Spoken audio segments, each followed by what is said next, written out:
Texas will be frozen.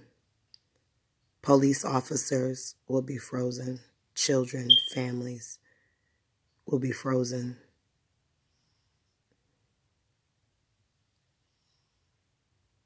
Please, everybody, everywhere, repent. It's time to evacuate Texas. The cold is coming. You need to be inside. It's a winter ball that's coming.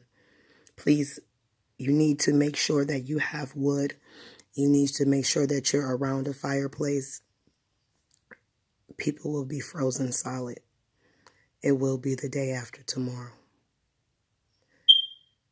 It will be just like that movie. So please repent.